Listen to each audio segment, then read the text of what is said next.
남북의 썰 시청자 여러분 안녕하십니까? KBS 김정환 기자입니다.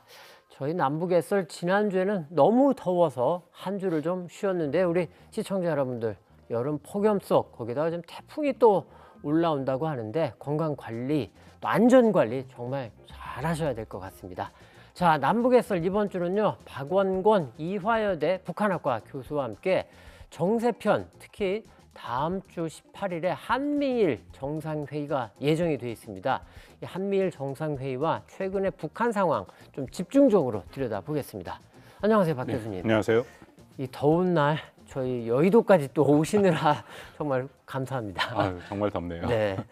자, 박 교수님, 먼저 한미일 정상회의 사실 요거 우리 교수님한테 정말 여쭤보고 싶었는데 일부에서는 이제까지 우리 대한민국의 이 외교와 안보의 중심축이 이제 한미 동맹이었는데 이 중심축이 어떻게 보면 한미일 동맹화가 되면서 외교 안보 전략의 대변동이 오는 거 아니냐 이제 이렇게 관측하는 시각이 있습니다 보니까.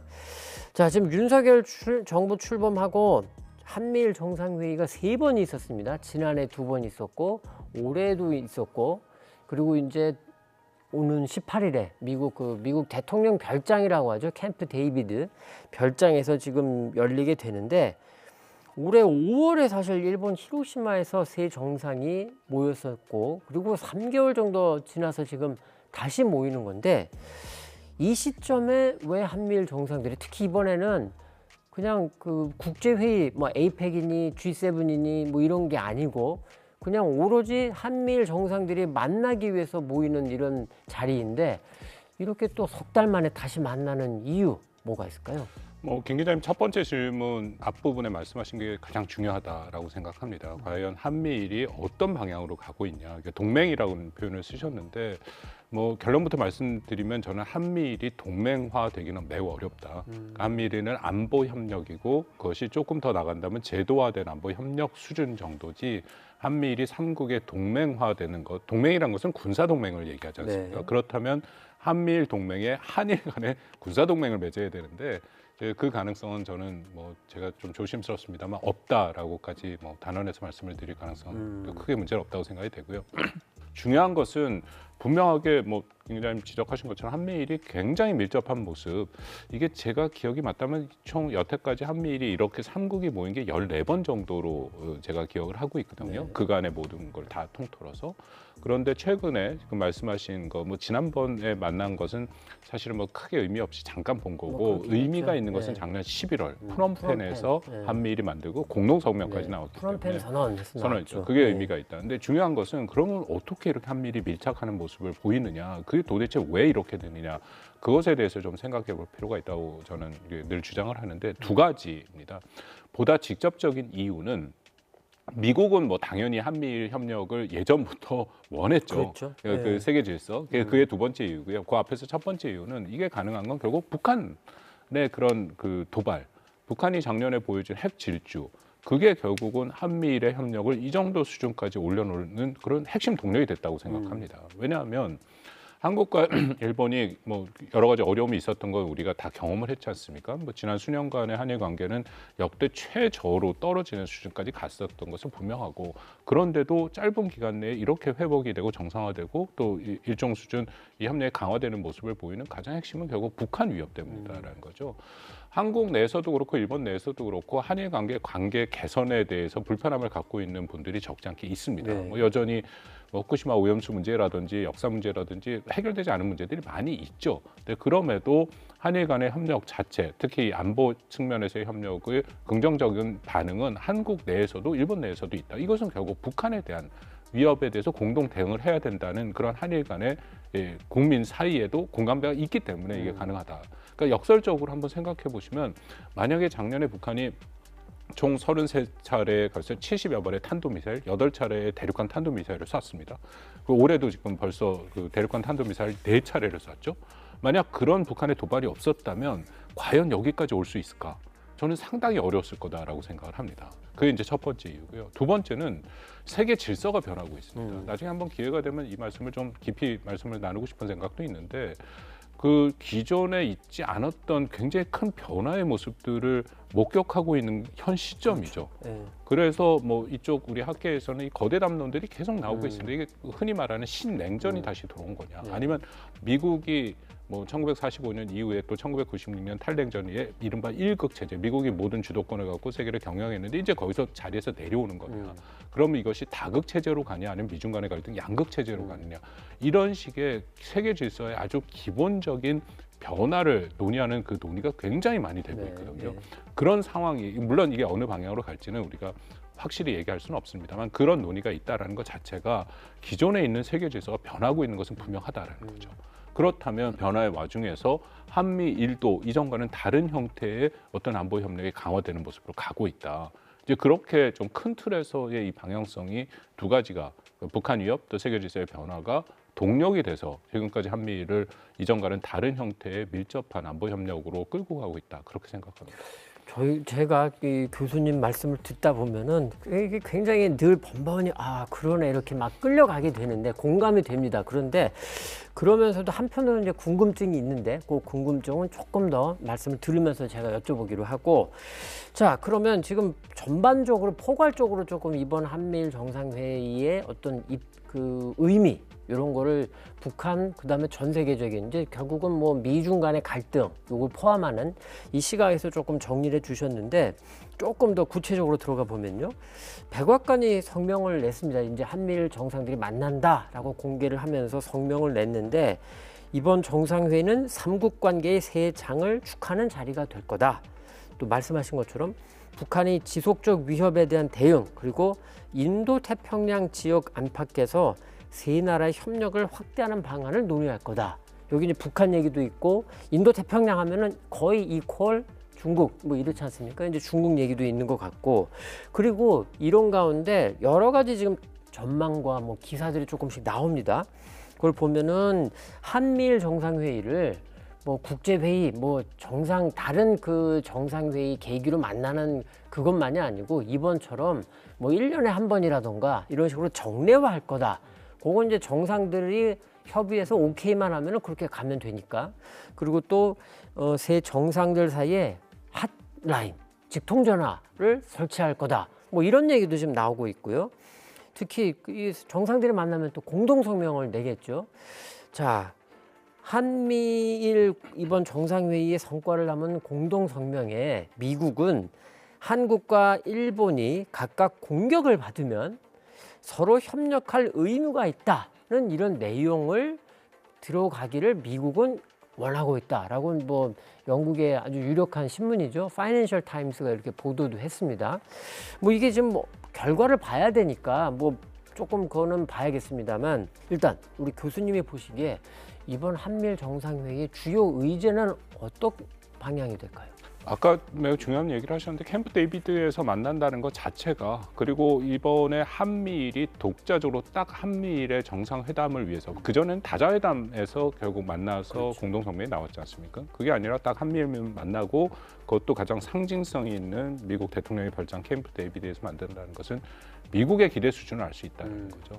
말씀하신 것처럼 이게 작년 11월 프놈펜 공동성명을 다시 한번 읽어보면 그게 어떤 의미가 있는지 다 그 안에 들어 있습니다. 제가 사실 오기 전에 다시 한번 읽고 왔는데요. 전체적으로 거기에 인도태평양이 가장 핵심으로 나오죠. 가장 많이 나온, 북한보다 한 2배 정도 인도태평양이라는 단어가 더 많이 나옵니다. 그러니까 미국의 입장에서 한미일을 끌어가는 것은 방금 말씀하신 것처럼 당연히 변화되는 세계 질서에서 중국이 가장 핵심인 거고, 아까 잠깐 첫 번째 질문에 이 나토와 이쪽 인도태평양 지역의 국가들이 서로 이렇게 뭐 일종의 그 협력이 강화되는 모습들. 그래서 우리가 이제 AP4라는 얘기까지 나오지 않습니까? 아시아 패시픽 4, 거기는 한국과 일본 또 호주와 뉴질랜드를 포함하는 그 4개국이 같이 협력하고 있다. 이건 아까 말씀드린 세계 질서 변화에서 미국이 이렇게 갈 수밖에 없는 거죠. 미국이 예전같이 모든 것을 다 감당할 만한 능력과 또 사회적 합의, 의지가 다 굉장히 약해진 상태에서, 그렇다면은 흔히들 말하는 이 동류 국가, 이 가치를 공유하는 국가와 힘을 합쳐서, 이제 물론 미국이 그 안에서 선두에 서긴 하겠습니다만 그렇게 갈 수밖에 없다.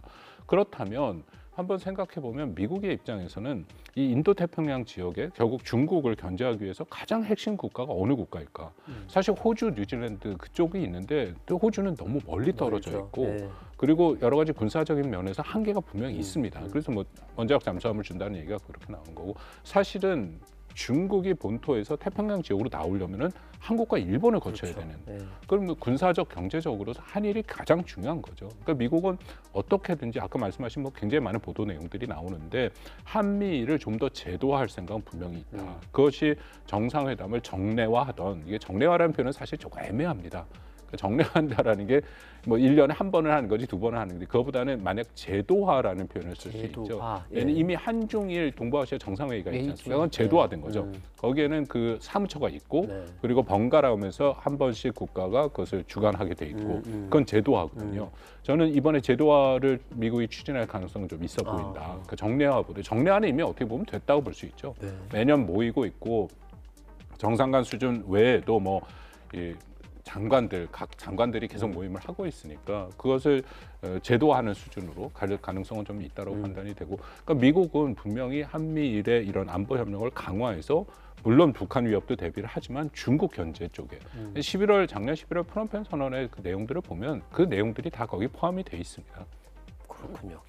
자, 그러면 이게 아무래도 첫 회의니까 첫 만남이니까 한미일 정상의 순수한 그 정상 회의를 위한 첫 회의가 되니까 약간 뭐 또 선언적인 측면도 있을 거고 그리고 또 중요하게는 한중일 정상회의처럼 이걸 제도화하는 방향으로 갈 가능성도 좀 커 보인다. 이제 이런 말씀이신 것 같고 그러면 요것도 조금 여쭤봐야겠습니다. 그 공동 성명에 여러 가지 선언적인 부분도 있겠고 조금 구체적인 내용도 있겠고 할 텐데 우리 입장에서 대한민국의 입장에서 우리가 기대할 수 있는 게 그러면 뭐가 있을까?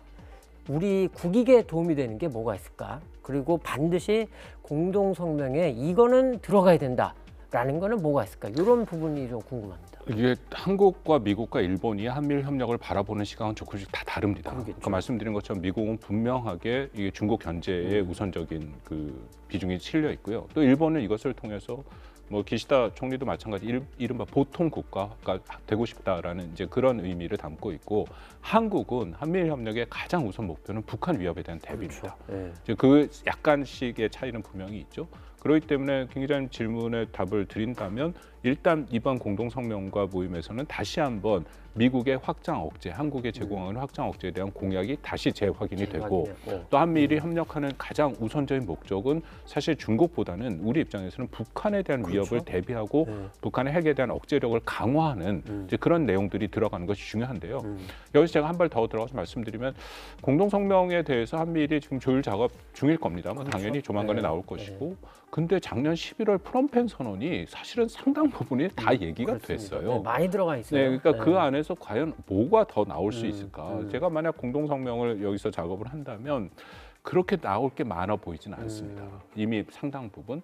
특히 한국의 입장에서 제안을 한다면은 억제에 대한 확장 억제, 그거는 사실은 근데 지난 이 워싱턴 선언을 통해서 그렇죠. 우리가 확장 억제에 네, 대해서 네. 이미 가장 높은 수준의 공동성명을 그 선언까지 나온 거기 때문에 한미일이 어떻게 그 확장 억제를 강화할 것인가. 그 부분, 특히 미국이 그 부분이고 또 하나는 이미 작년 11월에 북한의 미사일에 대한 경보 정보를 실시간 공유하겠다. 그렇죠. 그것은 국방장관들이 다시 확인했습니다만 연말까지 그 체계를 완성하겠다.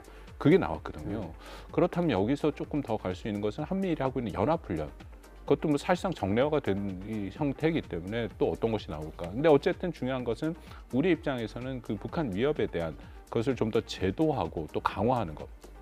저희가 한국이 우리가 생각을 잘해야 되는 게 내년에 미국 대선이 있습니다. 그렇죠. 그러니까 제가 계속 말씀드린 이 정례화를 넘어 제도화라는 게 필요한 것은 대선 결과가 어떻게 될지 모르죠. 조금 직설적으로 말씀드리면 트럼프가 다시 들어온다 하면은 그 다음에는 우리 판이 또 엄청 흔들릴 수 있는 수밖에 거죠. 없어요. 네. 그렇기 때문에 현재 상황에서 바이든 대통령은 어쨌든 동맹을 존중하고 여러 형태로 같이 가고 이것은 한국과 일본과 방향성 큰 차원에서 맞고 있으면 이것을 상당 부분 지금 제도화해 놓는 것이 그 설사 뭐 누가 되던 제도화가 된다면 그 안에서 움직일 수 있는 공간, 개인이 뭔가를 할 수 있는 공간을 줄인다는 의미가 되거든요. 그런 노력은 우리가 필요하다고 생각해요. 지금 이제 트럼프 전 대통령 말씀을 하시니까 질문지 없는 질문 살짝 엽기로 좀 세보겠는데 지금 기준으로 했을 때 보면은 이제 러스트벨트라고 하고 그다음에 레드넥이라고 하는 북한이 아니라 이제 미국의 이 보수 백인 보수층이 참 두텁구나 이런 거를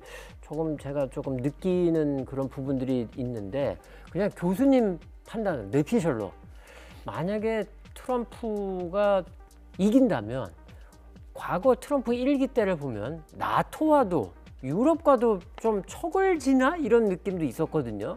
어떻습니까? 뭐 그때처럼 뭐 난 동맹 같은 건 모르겠고 이렇게 갈지 아니면은 뭐 그래도 경험이 있고 하니까 그리고 이제 바이든 행정부가 뭔가 이렇게 제도화를 해놓은 게 있으면 뭐 그거를 좀 존중할 그냥 교수님 뇌피셜은 어떻게 좀 보세요? 아마 이 주제도 조만간에 그렇죠. 점점 내년이 가면서 우리가 이제 다룰 네, 것 맞습니다. 같은데요. 트럼프를 이미 트럼피즘이라는 표현을 씁니다. 그러니까 트럼프주의라는 거예요. 그렇죠. 그러니까 주의이즘이 붙인다는 것은 그 안에 분명한 이데올로기적인 생각과 방향성이 있다, 원칙이 있다라는 거거든요. 흔히들 이걸 주권주의 혹은 제한된 고립주의라고 얘기를 합니다. 주권주의가 뭐냐면은 개별 국가의 주권을 최우선으로 한다라는 거거든요. 그렇게 되면은 오히려 협력의 가능성은 줄어들고 각 국가 이익을 그게 자국 우선주의, 미국 우선주의, 메가랑 통하는 그렇죠. 얘기들을 하고 네. 있는 거고 네. 또 하나는 이 고립주의라는 것은 일정 수준 미국이 자신들의 이익을 찾다 보니까 세계에 관여를 하는 것을 줄이겠다. 그게 트럼피즘의 대외 정책에 나타나는 두 가지 모습입니다.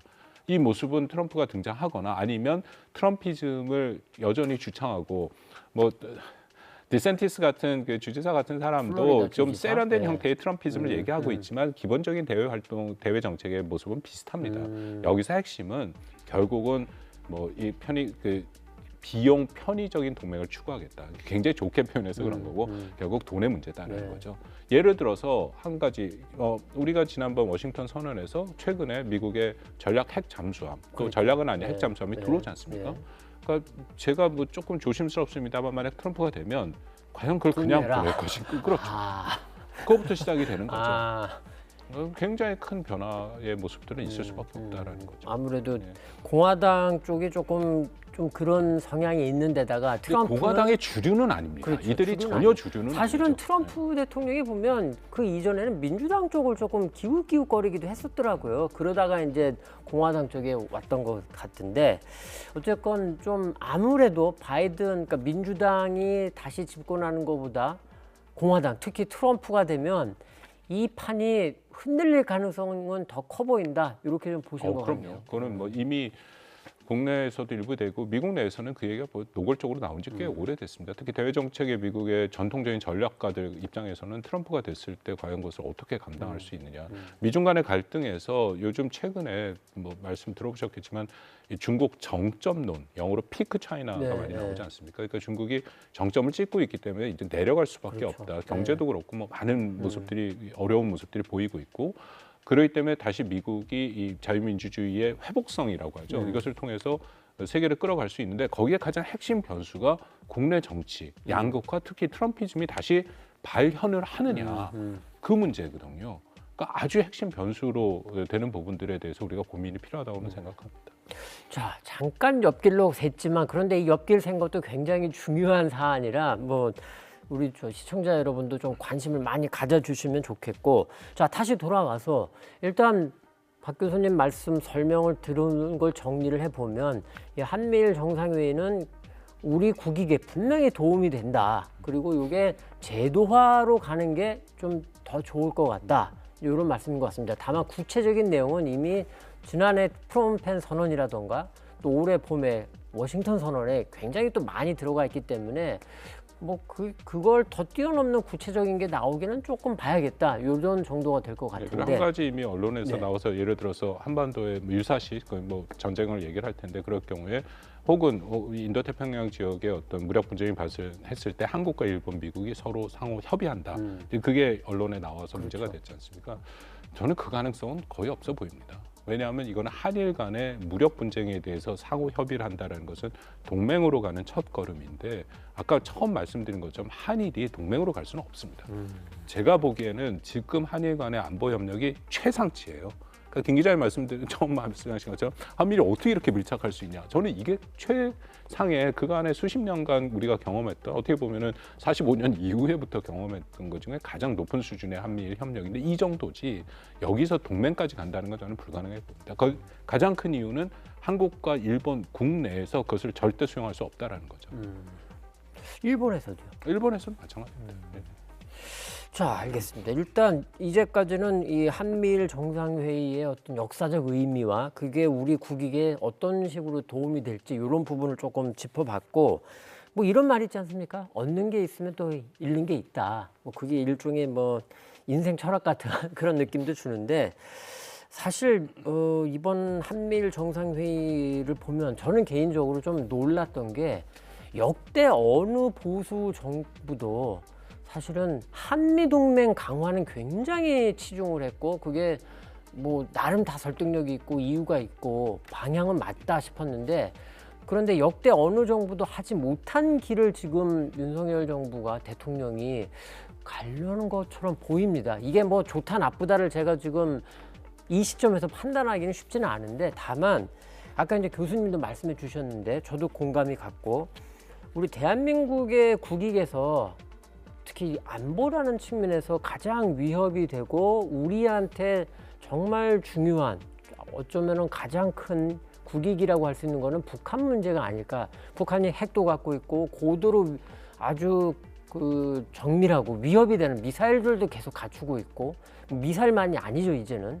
그렇기 때문에 북한의 이런 위협을 어떻게 우리가 이제 감당하고, 그리고 그냥 단순히 제어하는 수준이 아니라 결국은 이걸 풀어내야 되는 문제인데, 한미일 정상회의라는 이 제도가 과연 북한 문제를 풀어가는데 얼마나 도움이 될까? 이게 무슨 말씀이냐면, 사실 이제 교수님도 이 시간에 몇 번 말씀해 주셨는데, 지금 미국의 바이든 행정부가 북한 문제에 그렇게 크게 관심을 갖고 있지 않고 갖고 있기가 어려운 여건이다, 이렇게 말씀해 주셨는데, 그리고 이번 한미일 정상회의에서 미국은 역시 중국에 대해서 초점을 맞출 거다라고도 말씀해 주셨는데, 우리와는 조금 결이 다르지 않습니까? 그런데 이 한미일 정상회의가 북한의 무력, 핵 위협 이거를 제어하는 데는 뭐 도움이 될 수 있겠지만, 궁극적으로 북한과의 대화를 풀어가고 대화로 북한 문제를 해결을 시작을 해야 되는데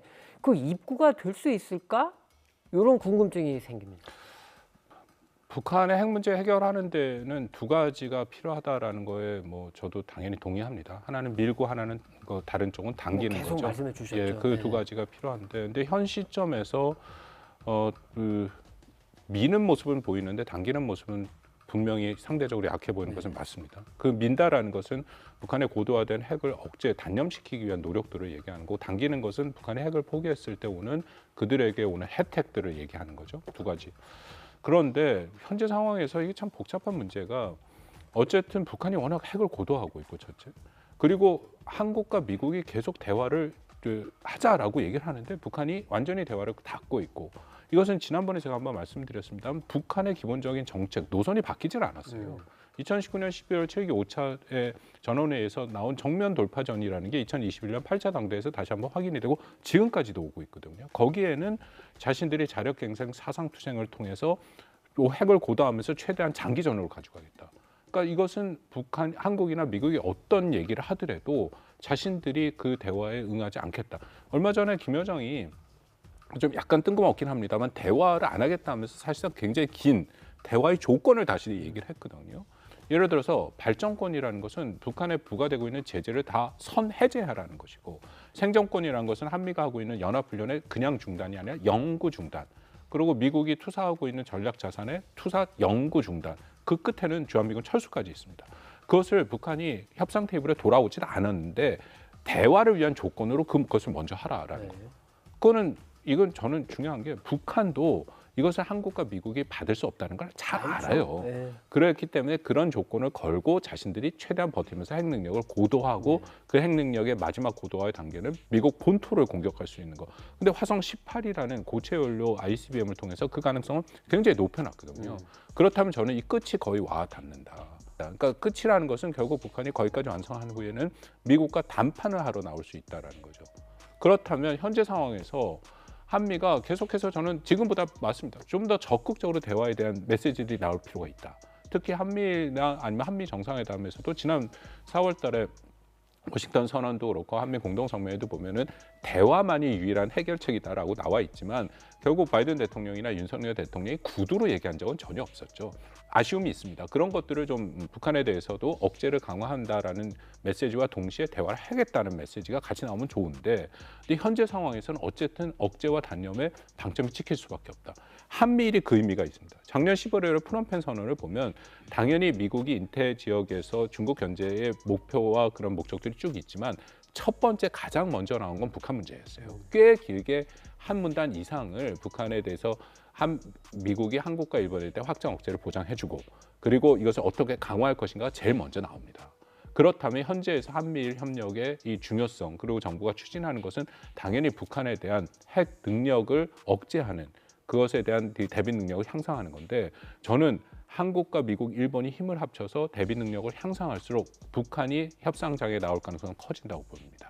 근데 이제 이런 게 있는 거죠. 두 가지 질문이 이제 뭐 좀 드려야 되는데 먼저 사실 뭐 남북 관계도 그렇고 이제까지 북미 협상 대화를 봐도 그렇고 물론 뭐 순조롭게 굴러갈 시기가 순조롭게 진행된 시기가 없었던 건 아닙니다만 대체로 보면은 뭐 닭이 먼저냐 달걀이 먼저냐 계란이 먼저냐 거의 이런 식으로 쌍방이 서로에게 책임을 전가하고 네가 이랬으니까 내가 이러고 네가 나쁜 놈이고 뭐 이런 식으로 계속 왔었거든요. 그러니까 제가 지금 드리는 질문은 뭐냐면 우리 입장에서는 분명히 북한의 위협이 현존하는 실질적인 위협이기 때문에 한미일이 더 세게 군사적으로 협력하고 그걸 제도화하고 해야 된다. 이게 맞죠. 그런데 또 한편으로는 북한이 또 그거를 탁 잡아서 당신들이 너희들이 그러니까 우리는 이 길로 갈 수밖에 없다라고 또 이렇게 명분을 삼을 수 있지 않을까라는 게 이제 또 하나가 있는 거고 그리고 요것도 좀 여쭤봐야 되는데 사실은 미국이 북한에게 그렇게 관심이 많지 않은 상황에 그리고 오히려 중국을 어떻게 견제하고 압박하고 중국을 떨어뜨리느냐 이 경쟁에서 구도에서 거기에 모든 리소스를 쏟아붓고 있는 이런 상황에서 그냥 미국이 원하는 흐름으로 우리가 그냥 잘못하면 거기에만 이렇게 끌려가는 거 아닌가? 그러니까 북한 문제를 우리는 압박하고 제어하는 것만이 아니라 이거를 풀어내는 이 방법을 고민을 해야 되는데 무슨 말씀이냐면 역대 정부들이 북한과 대화를 하려고 하고 접촉을 했을 때 미국이 표면적으로야 남북관계 증진, 남북대화 환영한다고는 하지만 내막적으로 보면은 굉장히 경계하는 이런 모습들이 많았었거든요. 근데 지금 한국이 미국과 함께 중국을 견제하는 그런 포맷이 될 게 분명해 보이는 이런 그 제도화된 이런 시스템으로 그냥 간다면 글쎄요, 중국도 더 경계를 하게 될 거고 남북 대화, 북미 대화 이 접점을 찾기는 더 어려워지는 게 아닌가 이런 좀 걱정이 있거든요.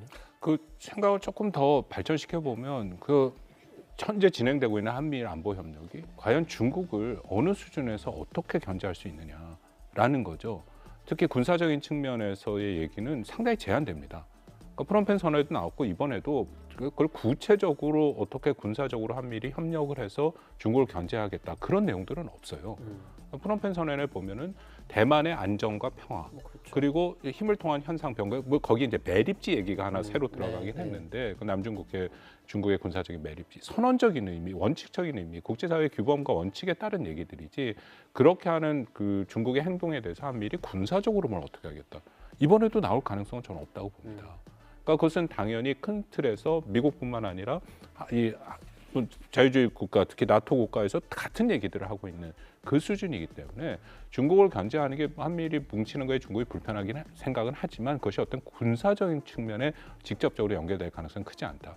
오히려 경제적인 측면도 근데 이미 많이 진행이 되고 있지 않습니까? 거기에 대해서도 뭐 프놈펜 선언에도 그 내용들이 자세하게 나오는데 이번에도 비슷한 내용들이 나올 겁니다. 예를 들어서 첨단 산업에 대해서는 이 뭐 국제사회의 투명성에 기반한 경제 질서를 준수한다라는 거, 그건 결국 중국을 견제하는데. 근데 과연 거기서 얼마만큼 더 구체적인 상황까지 한미일이 얘기를 할 것이냐, 그건 또 별개의 문제.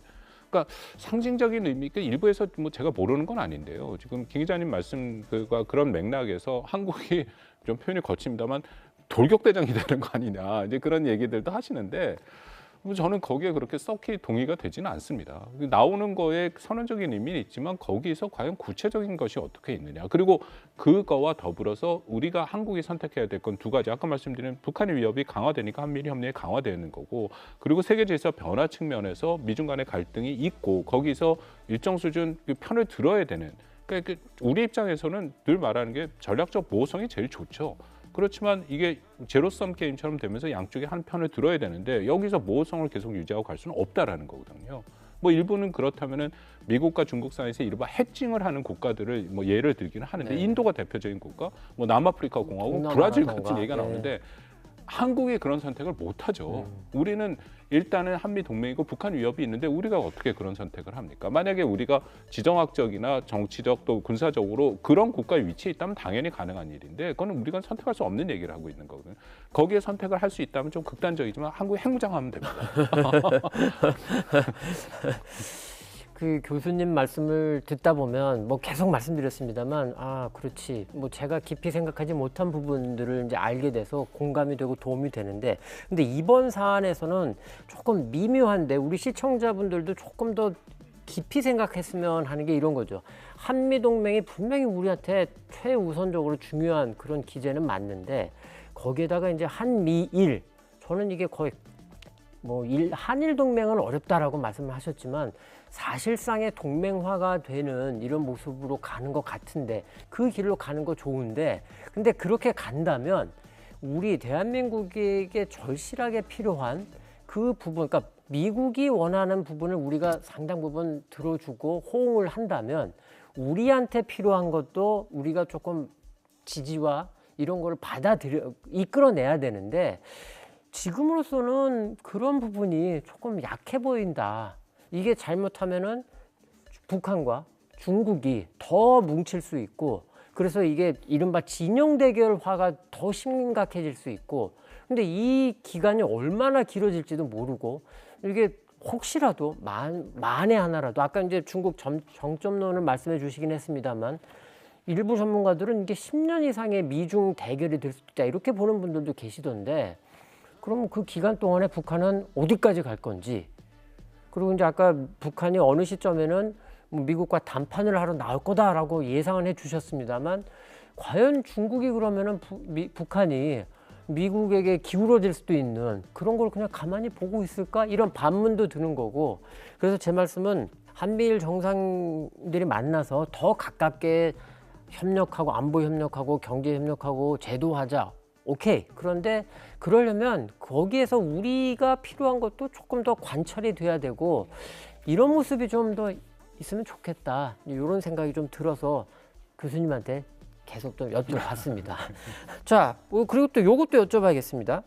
뭐 18일에 이제 한미일 정상회의가 있고 그리고 21일부터는 또 우리 을지 연습이 들어갑니다. 그리고 아직 기간이 정확하게 나온 것 같지는 않습니다만 한미 연합 군사 연습도 이제 하반기에 보통 8월에 하죠.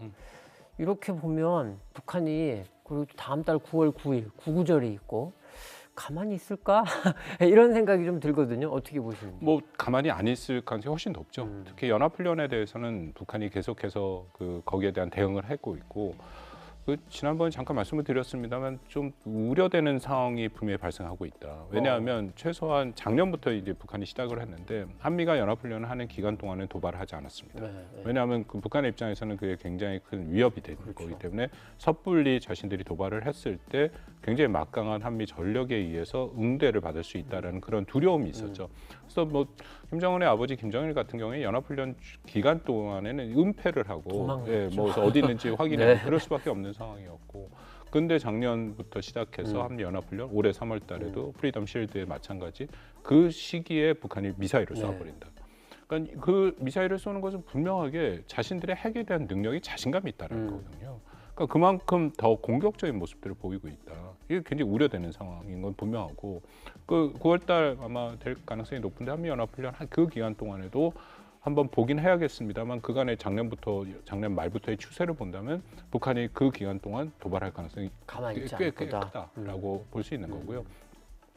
북한의 도발에 대해서는 한미가 하는 훈련에 대한 한 측면이 있는 거고 또 하나는 자신들이 갖고 있는 계획, 2021년 8차 당대회 때 보여줬던 무기 발전 계획의 모습들, 아까 잠깐 말씀드린 화성 18이 북한에게는 거의 마지막 단계가 될 가능성이 매우 높습니다. 이 고체 연료고 진짜로 이 이동형 발사 차량에서 그대로 콜드 론칭이라 해서 발사 차량이 손상 안 되고 그 전까지만 해도 화성 17이나 15 같은 경우에는 이동형이라 하더라도 그것을 지상에 내려서 고정해서 쐈거든요. 이거는 탐지 식별이 용이합니다. 그렇지 않고 이거는 정말 발사 차량에서 그 안에 이제 있는 그 통에서 이렇게 콜드 런칭식으로 치고 올라가서 나가는 미사일이기 때문에 고체 연료 그 안에 다탄두도 탑재가 가능한 모습을 보이고 있고 거기까지 완성된다면 북한은 정말 미국 본토 타격 능력까지 갈 수 있다라고 조심스럽게 말씀드리는 거거든요. 그런 상황까지로 북한은 목표로 분명히 가고 있다.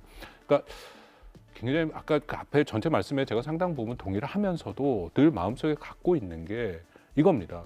북한이 이 정도 핵을 고도화했는데 과연 한국이 핵이 없는 상황에서 이걸 어떻게 대응할 수 있느냐. 이게 고육지책이에요. 우리 입장에서는 갖고 있는 모든 수단을 현재 동원할 수밖에 없다. 그렇기 때문에 4월 달에 그 워싱턴 선언도 한계가 있음에도 최대치로 해보겠다라는 거고 한미일 협력도 말씀드린 여러 가지 불편함과 우리가 지불해야 할 비용이 있습니다. 근데 그럼에도 일본이라는 국가가 갖고 있는 군사적 능력을 통해서 북한 핵미사일에 대한 억제 능력을 향상시킬 수 있다라는 거. 근데 만약에 그걸 안 한다. 그리고 우리가 뭔가 다른 어떤 선택이 있을까요? 현재 상황에서. 그러기에는 작년에 북한이 문지방을 확 다 넘어버렸습니다. 가장 강하게 4월 5일 김여정의 담화를 통해서 그간의 모든 논란을 종식시키고 자신들의 핵은 한국을 향해서 전쟁 초반에 쏘겠다. 그 다음에 4월 25일 날 김정은의 이른바 그 두 가지 사명 4.25 독트린이라고 불리는 국가 이익을 위해 쏘겠다. 9월 달에 법령화. 이후에 실전 배치된 모든 작전 계획. 이거는 정말로 문지방을 다 넘어서 완벽한 핵보유국으로 한국을 향해 핵전쟁을 할 수 있다는 작전 계획과 실전 배치가 다 완료된 상태거든요. 그러니까 이런 상황에서 한국이 할 수 있는 게 뭐가 있느냐. 그냥 그들의 선의에 기대느냐? 그거 안 되는 얘기잖아요. 그렇죠. 네. 그렇다면 가용한 모든 방법은 현재로서는 동원할 수밖에 없다고 생각합니다. 근데 제 말씀은 그건 이제 1단계가 돼야 되는 거고, 그러니까 지난달에 이제 정전협정일이었지 않습니까? 정전협정도 보면은 정전은 하되 이어서 정치 협상, 정치 회의를 한다라고 돼 있었고 했었는데 또 안 됐었죠. 그러다가 보니까 그냥 이 정전 체제가 70년 넘게 지금 유지가 되고 있는 건데 제 말씀은 우리가 당연히 대응은 해야 되는 건 맞는데 그게 혹시 또 1단계로 그냥 고착화되면 이거는 곤란하지 않을까? 이제 이런 말씀에서 조금 여쭤봤던 거고. 자, 그리고 지난달 정전협정 이제 북한에서는 참 웃깁니다. 이게 엄청난 인명 피해를 가져온 어떤 분들은 이제 민족사 최대의 비극 이렇게도 말씀하시는 전쟁, 끔찍한 전쟁인데 이거를 북한에서는 이겼다라고 뭐 축제식으로 이런 식으로 하는 참 어처구니없는 상황인데 대규모 열병식을 했죠. 이른바 전승절 해가지고 또 여러 무기를 보여줬고 중국에서는 뭐 전인대 상무위 리홍충 부위원장 쪽 급은 좀 떨어지더라고요. 이전에 왔던 인물보다는. 그리고 또 눈에 띄는 게 러시아에서 쇼이구 국방상이 와가지고 아주 엄청난 대접을 받은 그런 느낌이 들었습니다. 그리고 또 그 이후에 김정은 위원장이 지난 이달 3일부터 5일까지는 이 중요하다 하는 군수 공장들을 또 열심히 돌아다녔더라고요. 자, 최근 북한에서의 이런 흐름, 우리 교수님은 어떤 점을 좀 주목해야 된다, 어떻게 평가를 해야 된다 보고 계시는지. 이번 그 정전협정 70주년 북한의 입장에서 매우 중요하죠. 꺾어지는 해에서의 그 뭔가를 기념한다라는 것은 특히 김정은 입장에서는 자신의 어떤 업적을 보여줄 필요가 있습니다.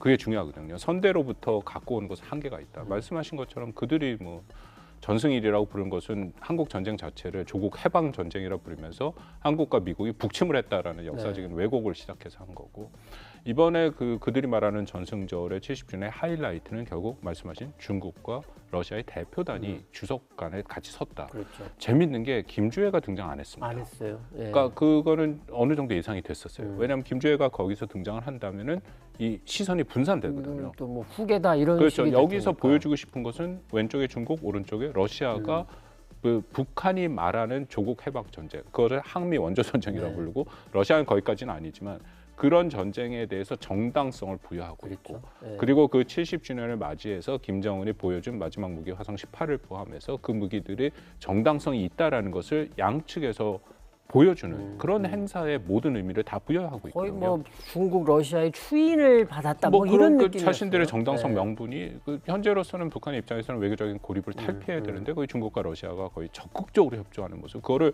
외부뿐만 아니라 북한 주민들한테도 보여주는 거죠. 그 김정은이 지난 10년간 전력 투구해왔다는 그들이 말하는 핵무력이 이 정도 수준인데 이것은 중국과 러시아에 의해서도 이만큼 지지를 받고 있는 정당한 작업이고 결국 그 종국의 자기 할아버지 네. 김일성도 못했던 것을 자기 김정은이 했다라는 그 메시지가 담겨 있는 거기 때문에 매우 중요한 그런 행사였다고 봅니다.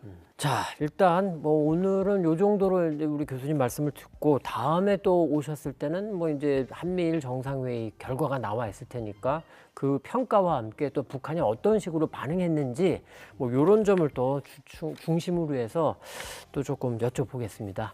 자, 남북의 썰 오늘은요 지난주 한 주 쉬고 저희 오늘은 박원곤 이화여대 북한학과 교수님과 함께 한미일 정상회의의 의미와 또 어떤 숙제랄까 과제랄까 그리고 지금 최근 북한의 내부 상황 어떻게 또 봐야 하는지 이런 점들까지 쭉 정리를 해드렸습니다. 교수님 더운 날씨에도 와주셔서 감사하고 아유, 오늘 말씀 고맙습니다. 네. 수고하셨습니다. 감사합니다.